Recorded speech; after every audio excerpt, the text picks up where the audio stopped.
শ্রেষ্ঠ পুরস্কার শাহ আলম সরকার এই গানটার জন্য প্রাপ্য। করিতে পারি নাই পিতা মাতার খেদম, করিও নবীর উম্মত।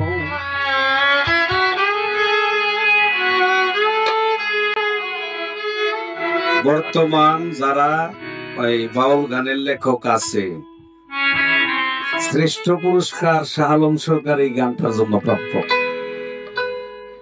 এই গানটা, তার অনেক লেখা গান আছে, কিন্তু সব লেখকের সব গান তো আরেক হয় না, কিন্তু এই গানটা এমন একটা গান সকল ধর্মের মানুষের কাছে, সকল শ্রেণীর মানুষের কাছে মানে প্রিয়।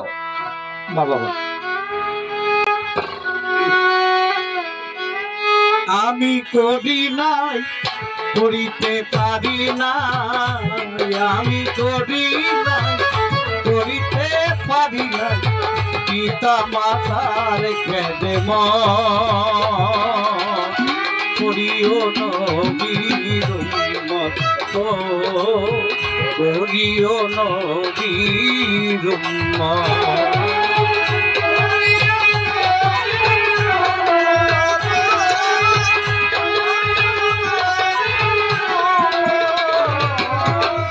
জন্মের আগে পিতা মরেছে, মা মরেছে শিশুকালে, আমি এতিম এই নিখিলে,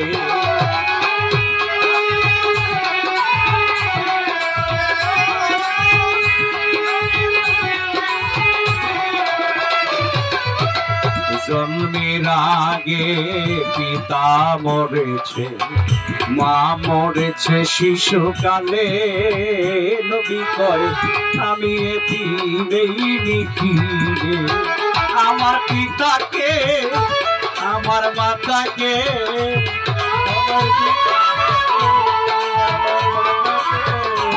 আমার পিতাকে আমার মাতাকে করিতে পারি নাই খেদমত, করিও নবীর উম্মত, করিও নবীর উম্মত,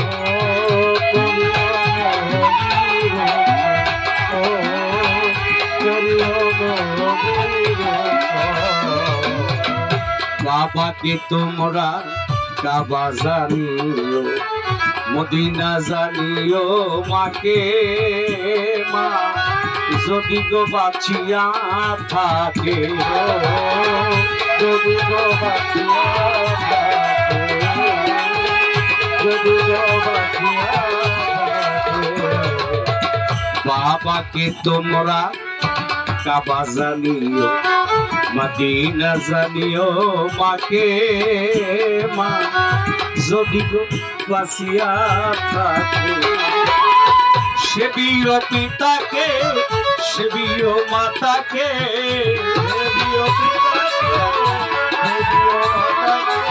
সেবিও পিতাকে সেবিও মাতাকে, কাবার চেয়ে বড় সম্পদ, করিও নবীর উম্মত, করিও নবীর উম্মত,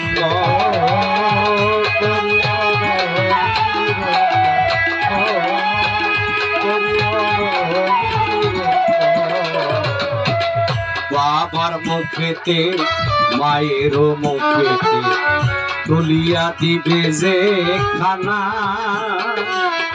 সে খানা খায় রাব্বানা, সে খানা খায় রাব্বানা, সে খানা খায় রাব্বানা। দলিল করে পাইছি মুসা নবী একদিন আল্লাহরে জিজ্ঞাসা করে, আল্লাহ আমি মারা যাওয়ার পর কি আমারে দুজকে দিবেন না বেহেশত দিবেন? আল্লাহ কয়, মুসা তুমি আমার নবী, অবশ্যই তুমি জান্নাতে যাবে। মুসা নবী কয়, আমি কি একা একা থাকবো জান্নাতে, না আমার লগে সঙ্গী আছে? আল্লাহ কয় সঙ্গী আছে। মুসা নবী কয়, আমার সঙ্গী কি দুনিয়াতে আছে না নিয়ে গেছেন? কয় না দুনিয়াতে আছে। কয় তাইলে ঠিকানাটা দেন একটু দেখাই। আল্লাহর কাছ থেকে ঠিকানা নিয়ে গেছে, যায় দেখে বাজারে মাংস বিক্রি করে একটা কসাই। মুসা নবী কয় আমি একটা নবী, আর এই কসাই আমার লোকে জান্নাতে থাকবো, আর কি এমন ইবাদত একটু দেখি। যায়া বলতেছে যে আমি অনেক দূর থেকে আসছি, আমি একজন মুসাফির, পরিচয় দেয় নাই সেই যে নবী, তোমার সাথে একটু কথা ছিল। কসাই বলতেছে যে আপনাকে আমি সময় দিব, আমার একটু জরুরি কাজ আছে, আমার কাজটা একটু সাইরা আসি। একটা ঘরে বসছে মুসা নবী, আর ওই লোকটার ঘরে ছিল অসুস্থ বৃদ্ধা মা। সে ঘরে গিয়ে আর তার মাকে ওই যে মাংস বিক্রি করছে ওখান থেকে কিছু কিছু মাংস আবার রাখছে, রাইখা ওই মাংসটা রান্না করছে।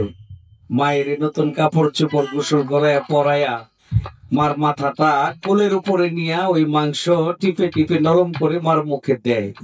পাখিয়ে যেরকম আদার খায় এইভাবে মায়ে খায়। মায়ে খায়া আল্লাহর কাছে চোখের পানি ছেড়ে দেয়, কয় আল্লাহ আমারে দুজকে দিও, আমার কোনো আপত্তি নাই, কিন্তু আমার এই ছেলেটা যেন তোমার নবী মুসার লগে জান্নাতে থাকতে পারে। এই দৃশ্য দেখে মুসা নবী যায়, কসাই দৌড়ে যায় ধরছে, আপনি না মুসাফির, আমার সাথে কি বলবে? কয় না রে, আর বলার দরকার নাই, আমি মুসাফির না, আমি মুসা নবী। আল্লাহ আমারে বলছে আমার সাথে জান্নাতে তুই সঙ্গী হয়ে থাকবি, তোর কি ইবাদত এটা দেখার জন্য আসছিলাম, তোর যে ইবাদত দেখলাম এই ইবাদতের উপরে আর কোন ইবাদত নেই। বাবা এখন আমাদের হিসাব তো উল্টাপাল্টা হয়ে গেছে, আমরা মা বাবার খেদমত কম করি, শ্বশুর শাশুড়ির সেবাটা একটু বাড়াই। হ্যাঁ, কিছুদিন আগে ঢাকা এয়ারপোর্ট একটা পরিচিত লোক পাইছি, জিগাইছি কেন আসছেন এয়ারপোর্টে, বিদেশ যাবেন নাকি? কয় না, দুলাভাই আইতেছে, 5 বছর পরে দুলাভাই আইতেছে ইটালি থেকে। আমি কই দুলাভাইয়ের কি মা বাপ আত্মীয় স্বজন নাই? কয় ওরা জানেই না। শালায় জানে, শালায় জানে মানে শালার বইলেও তো জানে, কিন্তু বাপ মায়ে জানে না। এখন শ্বশুর শাশুড়ির সেবা বাড়ছে, বাপ মায়ের সেবা কমছে, অথচ মা বাবা মক্কা মদিনার সমতুল্য আমরা চিনি না। এটাই হলো মুশকিল। যাদের মা বাবা আছে আমরা মা বাবার খেদমত করব, এটা অমূল্য সম্পদ। হারায় গেলে তখন বুঝবেন এটা কি। বাবার মুখেতে মায়ের মুখে তুলিয়া দিবে যে খানা, সে খানা খায় রাব্বানা।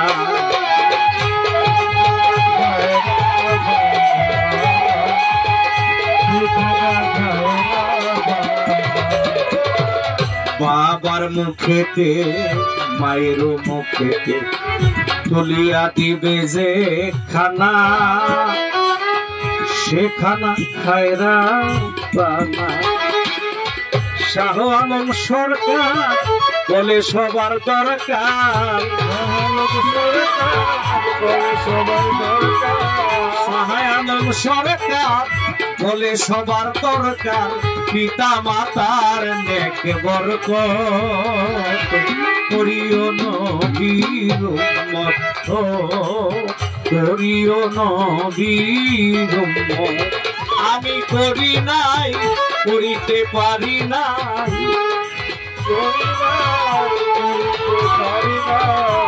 আমি করি নাই, করিতে পারি না, পিতা মাতার খেদে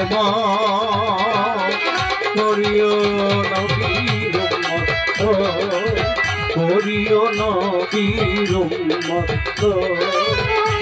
করিও নবীর উম্মত।